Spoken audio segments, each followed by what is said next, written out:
Hello everyone. आइए आज हम जानते हैं पार्ट्स ऑफ द प्रेडिकेट को। पार्ट्स ऑफ द प्रेडिकेट क्या होता है?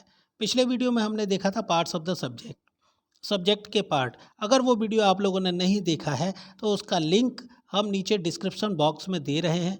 आप उसको ध्यान से देख लें, समझ लें और उसके बाद इस पार्ट ऑफ द प्रेडिकेट को देखें, तब ये समझ में आएगा। और जब दोनों चीज़ें समझ में आ जाएंगी उसके बाद ही आप किसी भी सेंटेंस को रीअरेंज कर पाएंगे, सेंटेंस बना पाएंगे, रीऑर्डर कर पाएंगे।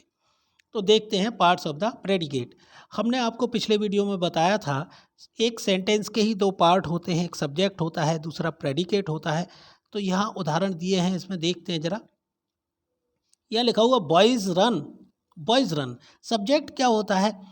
सब्जेक्ट वो होता है जिसके बारे में सेंटेंस में कोई भी बात कही जाती है, जिसके बारे में बात होती है। तो यहाँ बॉयज़ के बारे में बात हो रही है तो बॉयज़ सब्जेक्ट है। इसके बाद बचा हुआ जो भी हिस्सा है, यानी वर्ब से लेकर जो स्टार्ट होने वाला है, यानी सब्जेक्ट के बारे में कही हुई जो भी बात है वही प्रेडिकेट होता है। तो यहाँ देखिए प्रेडिकेट पार्ट जो है वो वर्ब से ही स्टार्ट होगा। यहाँ देखिए दूसरा उदाहरण दिया है बर्ड्स, इसके बारे में बात हो रही तो सब्जेक्ट हो गया। और बर्ड्स के बारे में क्या कहा जा रहा है? फ्लाई। बर्ड्स क्या करती है? फ्लाई। तो ये प्रेडिकेट हो गया। इस तरह से गर्ल्स सब्जेक्ट हो गया, डांस प्रेडिकेट हो गया, डॉग सब्जेक्ट हो गया, बार्क प्रेडिकेट हो गया। अब प्रेडिकेट जो पार्ट है उसकी शुरुआत होती है वर्ब से। यहाँ ये जो इतने सेंटेंस दिए गए हैं, इनमें जो वर्ब दी है वो एक इंट्रांजिटिव वर्ब है। यानी ये जो प्रेडिकेट पार्ट है इनका, वो केवल वर्ब से बना है। और यहाँ पर ये जो है एक इंट्रांजिटिव वर्ब है। देखिए दो तरह की वर्ब होती है, एक ट्रांजिटिव होती है, एक इंट्रांजिटिव होती है।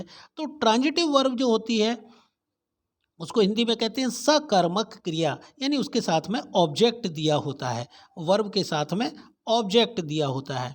और जो इंट्रांजिटिव वर्ब है उसको कहते हैं अकर्मक क्रिया, यानी उसमें वो विदाउट ऑब्जेक्ट होती है, विदाउट ऑब्जेक्ट होती है। तो इस तरह से यहाँ जो वर्ब दी गई हैं ये इंट्रांजिटिव वर्ब हैं, यानी विदाउट ऑब्जेक्ट हैं। तो जब इंट्रांजिटिव वर्ब आती है तो वो अकेले ही प्रेडिकेट का काम कर सकती है, उसे अकेला ही हम यूज कर सकते हैं। आगे देखें, पहली टेबल में चलते हैं। अब प्रेडिकेट के दो पार्ट होते हैं। प्रेडिकेट के दो पार्ट होते हैं, एक होता है वर्ब, हमने बताया था प्रेडिकेट शुरुआत होती है वर्ब से। इसके बाद में इसका आता है ऑब्जेक्ट, यानी जब ट्रांजिटिव वर्ब होगी। सेंटेंस में जो वर्ब दी है वो ट्रांजिटिव, अभी हमने पिछला पढ़ा था जो उदाहरण दिए थे उसमें इंट्रांजिटिव वर्ब थी, जिस अकर्मक क्रिया थी जिसके लिए ऑब्जेक्ट की ज़रूरत नहीं होती। तो यहाँ देखिए ये ट्रांजिटिव वर्ब दी गई हैं। क्या फ़र्क होता है इन दोनों में? देखिए लिखा है माई सिस्टर कुक्स, मेरी बहन पकाती है। मेरी बहन पकाती है, इतनी बात अगर हम कहेंगे तो ये भी बताना पड़ेगा मेरी बहन क्या पकाती है, क्या पकाती है। तो यहाँ लिखा हुआ है फूड, इसका आंसर होगा फूड। मेरी बहन खाना पकाती है। तो ये जो खाना है, ये जो आंसर है क्या का, वही इस वर्ब का ऑब्जेक्ट है। इस जब ट्रांजिटिव वर्ब दी होती है तो ऑब्जेक्ट को निकालने के लिए हम दो तरीके अपनाते हैं। एक तो वर्ब में हम वाट ऐड कर देते हैं। देखिए कैसे ऐड करेंगे, वाट कुक्स, वाट कुक्स।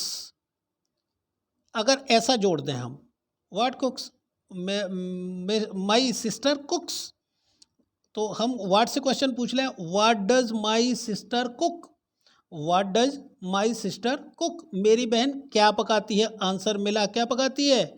फूड। तो ये जो फूड है ये ऑब्जेक्ट है, ये इस बात का क्या का जवाब है, वाट का जवाब है। और यही इस ट्रांजिटिव वर्ब का ऑब्जेक्ट होता है। तो कहने का तात्पर्य ये है कि जब ट्रांजिटिव वर्ब आती है तो उसके बाद में उसका एक ऑब्जेक्ट भी होता है, और ऑब्जेक्ट उस वर्ब के बाद में आता है, उसको फॉलो करता है। इस तरह से ये देखिए और उदाहरण दिए हुए हैं। मोहन राइट्स, मोहन लिखता है। मोहन क्या लिखता है? अ लेटर, एक पत्र लिखता है। तो ये इसका ऑब्जेक्ट हो गया। सीता बॉट, सीता ने खरीदा। क्या खरीदा? एक पेन खरीदा। तो ये इसका ऑब्जेक्ट हो गया। इस तरह से सबसे पहले सब्जेक्ट, उसके बाद में वर्ब, अगर ट्रांजिटिव है तो उसके बाद में उसका एक ऑब्जेक्ट भी आएगा। आगे चलते हैं, अगली टेबल को देखते हैं। ऊपर हमने पढ़ा था एक ऑब्जेक्ट के बारे में। ऑब्जेक्ट दो हो सकते हैं। एक जब ऑब्जेक्ट दो होंगे तो एक इनडायरेक्ट ऑब्जेक्ट होगा, दूसरा डायरेक्ट ऑब्जेक्ट होगा। क्या फ़र्क होता है इनमें दोनों में? इनडायरेक्ट ऑब्जेक्ट जो होता है वो सजीव होता है, सजीव, और जो डायरेक्ट ऑब्जेक्ट होता है वो निर्जीव होता है। ये कोई वस्तु होती है। इस तरह से दोनों में फ़र्क होता है, इनडायरेक्ट ऑब्जेक्ट और डायरेक्ट ऑब्जेक्ट में। तो क्या होता है देखिए ज़रा, मोहन गेव, समझ लें, मोहन ने दिया। तो क्या दिया, पहली बात व्हाट, और किसको दिया, होम, होम। तो इन दोनों से जब हम क्वेश्चन पूछते हैं तो इनके आंसर अलग अलग निकलेंगे। व्हाट का आंसर अलग निकलेगा, मोहन ने क्या दिया, क्या का आंसर हो गया अ पेन, और क्या का आंसर होता है डायरेक्ट ऑब्जेक्ट। और होम से अगर क्वेश्चन पूछेंगे किसको दिया, मोहन गेव, तो किसको दिया, होम, किसको दिया, किसको का आंसर निकलता है मी, मी। तो यहाँ जो मी है ये सजीव है। किसको तो हम किसी सजीव के लिए बोलेंगे, होम किसी सजीव के लिए प्रयोग करेंगे। ये ऑब्जेक्टिव केस होता है और पर्सनल प्रोनाउन होता है। इस तरह से इसको जब हम यूज करेंगे तो इसको पर्सन के लिए यूज करेंगे, सजीव के लिए यूज करेंगे। तो कहने का मतलब ये है, होम से जो भी क्वेश्चन पूछा जाएगा उसका आंसर आएगा वो एक इनडायरेक्ट ऑब्जेक्ट होगा। तो अब इनको हम अरेंज कैसे करेंगे, तो यहाँ देखते हैं। पहले अगर ट्रांजिटिव वर्ब आती है प्रेडिकेट पार्ट में, तो उसके और अगर दो ऑब्जेक्ट दिए हैं तो हम पहले इनडायरेक्ट ऑब्जेक्ट को रख लें जो कि सजीव होगा, इसके बाद में डायरेक्ट ऑब्जेक्ट को रख लें जो कि कोई वस्तु होगी, निर्जीव होगी। इस तरह से हम इनको सेट कर सकते हैं। आगे चलते हैं अगले में। अब हमने अभी देखा कि पहले हमने इनडायरेक्ट ऑब्जेक्ट को रखा और बाद में हमने डायरेक्ट ऑब्जेक्ट को रखा। लेकिन अगर हम डायरेक्ट को रखना चाहते हैं, अगर डायरेक्ट ऑब्जेक्ट को हम रखना चाहते हैं, डायरेक्ट को भी रख सकते हैं।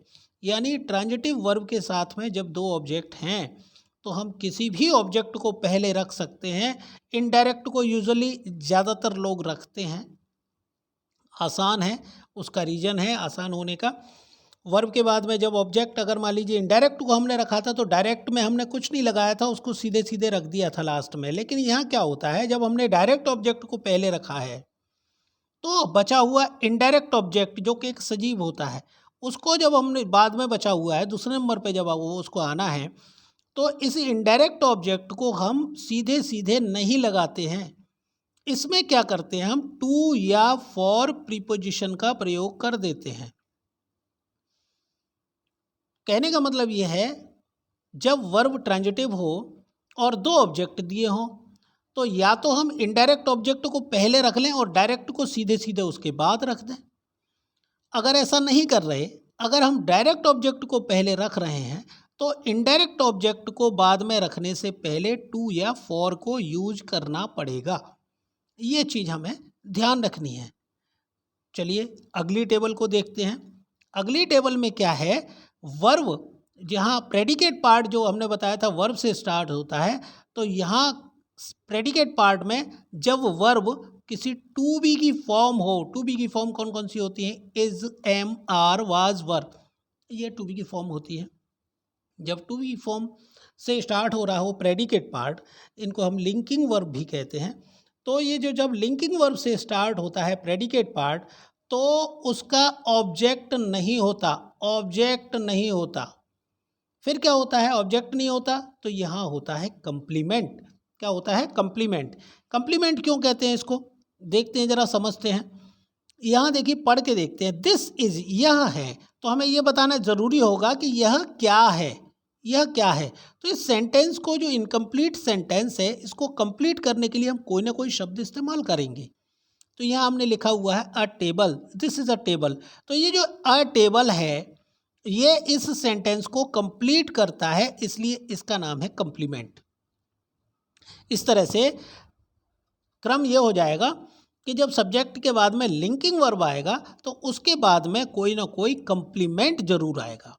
जो कि उसको कंप्लीट करेगा। अब यहाँ दिया हुआ है कम्प्लीमेंट के तौर पर, यहाँ कोई नाउन वर्ड इस्तेमाल किया जा सकता है, कोई नाउन वर्ड हो सकता है। जैसे यहाँ टेबल दिया है, सोल्जर दिया है, सिंगर्स दिया है, टीचर दिया है, लॉयर दिया है, इस तरह से कोई ना कोई नाउन वर्ड्स हो सकते हैं। चलिए आगे देखते हैं अगली टेबल में। इसके बाद में जब लिंकिंग वर्ब दिया हुआ है प्रेडिकेट पार्ट में, पहले लिंकिंग वर्ब से स्टार्ट हो रहा है यानी टू बी की फॉर्म से स्टार्ट हो रहा है, तो अभी हमने देखा था कंप्लीमेंट के तौर पर हमने क्या लगाया था, नाउन को।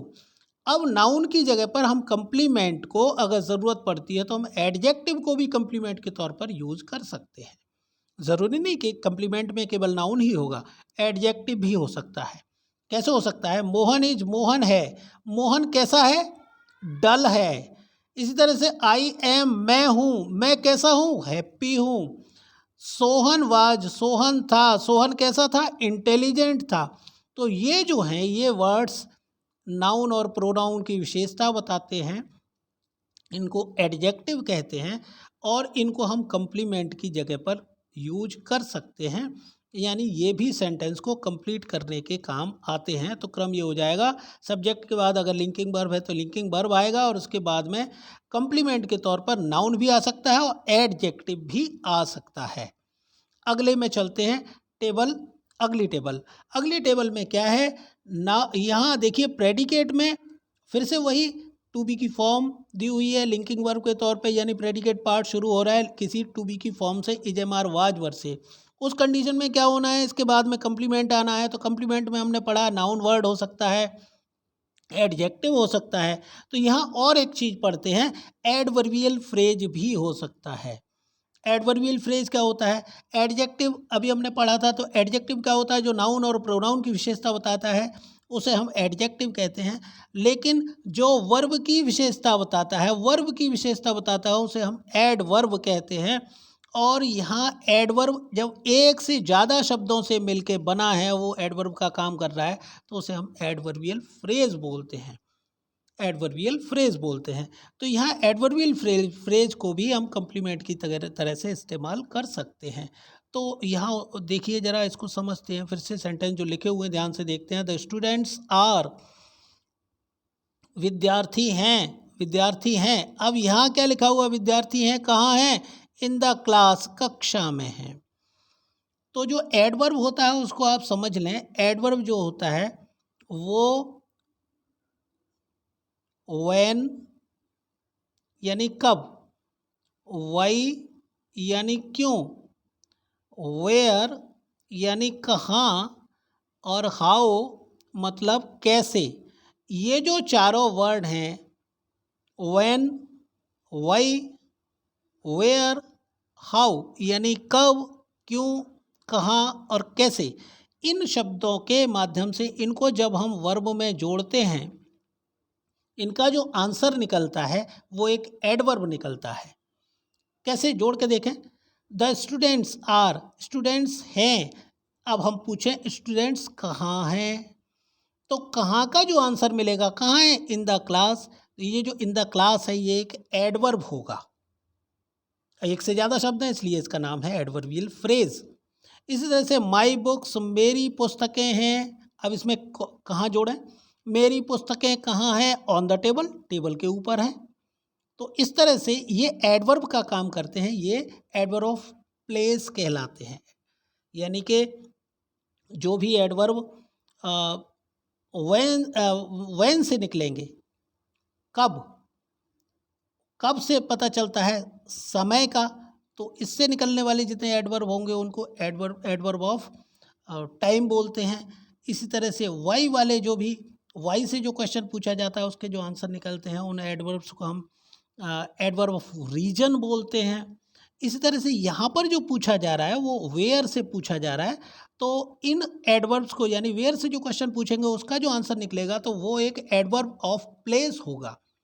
एडवर्ब के काइंड्स होते हैं, वो भी आपको बाद में किसी वीडियो में बताएंगे डिटेल में। तो ये जो है एडवर्ब ऑफ प्लेस हैं और ये भी कंप्लीमेंट का काम करते हैं। इस तरह से सेंटेंस बनता है, my books are on the table, his cats were there, his cats were there, his cats were, उसकी बिल्लियाँ थीं, और बिल्लियाँ कहाँ थीं? वहाँ थी। तो देयर यहाँ पर एडवर्ब का काम कर रहा है और ये कंप्लीमेंट यानी कंप्लीट कर रहा है सेंटेंस को, इसलिए इसका नाम कंप्लीमेंट भी है। तो कहने का मतलब ये है लिंकिंग वर्ब के साथ में लिंकिंग वर्ब जब आती है तो उसके बाद में कंप्लीमेंट आता है। कंप्लीमेंट कोई नाउन भी हो सकता है, एडजेक्टिव हो सकता है, एडवर्ब भी हो सकता है। इस तरह से हम इनको सेंटेंस को रीअरेंज करेंगे। तो एक बार फिर से रिपीट कर देता हूँ, फिर से आप शुरू से समझ लें। सबसे पहले आया था इंट्रांजिटिव वर्ब। सब्जेक्ट के बाद में अगर इंट्रांजिटिव वर्ब आता है तो केवल इंट्रांजिटिव वर्ब ही प्रेडिकेट का काम कर देता है। उसके बाद में अगर सब्जेक्ट के बाद में कोई ट्रांजिटिव वर्ब आया है तो ट्रांजिटिव वर्ब में ऑब्जेक्ट होंगे। ऑब्जेक्ट का क्रम आपको बता दिया है। ऑब्जेक्ट एक भी हो सकता है, दो भी हो सकते हैं। अगर एक होगा तो एक ऑब्जेक्ट को हम सीधे सीधे लगा देंगे वर्ब के बाद में। अगर दो ऑब्जेक्ट होंगे तो एक इनडायरेक्ट होगा, दूसरा डायरेक्ट होगा। हम किसी को भी लगा सकते हैं, लेकिन ध्यान ये रखना है अगर हमने इनडायरेक्ट ऑब्जेक्ट को पहले लगा दिया तो डायरेक्ट ऑब्जेक्ट डायरेक्टली आ जाएगा जो कि एक निर्जीव होगा। और अगर हमने डायरेक्ट ऑब्जेक्ट को पहले लगा दिया है तो बचा हुआ जो इनडायरेक्ट ऑब्जेक्ट है जो कि सजीव है उसको लगाने से पहले हमें टू और फॉर का यूज करना पड़ता है। इस तरह से हम इसको अरेंज करते हैं। इसके बाद में आ जाती है ट्रांजिटिव लिंकिंग वर्ब। इसके बाद में आ जाती है टू बी की फॉर्म, यानी प्रेडिकेट पार्ट में अगर टू बी की फॉर्म से स्टार्ट हो रही है, अगर प्रेडिकेट पार्ट यानी लिंकिंग वर्ब अगर दी है, is am are was were अगर दिए हैं, तो जब ये आएंगे तो इसके बाद में ऑब्जेक्ट नहीं बल्कि कंप्लीमेंट आता है जो कि सेंटेंस को कंप्लीट करता है। और वो कंप्लीमेंट कोई नाउन भी हो सकता है, एडजेक्टिव भी हो सकता है और एडवर्बियल फ्रेज भी हो सकता है। तो ये सारी चीज़ें ध्यान में रखते हुए आप सेंटेंसेस को रीअरेंज कर पाएंगे। उम्मीद है आप लोगों की ये सारी बातें अच्छे से समझ में आएंगी। और अगर आपने चैनल को सब्सक्राइब नहीं किया है तो सब्सक्राइब कर लें, जिससे कि आपको इन वीडियोस के नोटिफिकेशन आपकी स्क्रीन पर आते रहें, आपके पास तक पहुंचते रहें, आपको आसानी हो, आप इनका लाभ उठा सकें। इस वीडियो को देखने के बाद में अगर आपको कोई भी प्रॉब्लम, कोई क्वेश्चन आपके दिमाग में बनता है तो आप नीचे कमेंट बॉक्स में इसका कमेंट करके आप उस बात को कह सकते हैं, अपना क्वेश्चन दे सकते हैं। और नेक्स्ट वीडियो में ट्राई करेंगे आपके सारे क्वेश्चंस का जवाब देने का। और उम्मीद करता हूँ ये चीज़ें आपके बहुत अच्छे से समझ में आएंगी। धन्यवाद।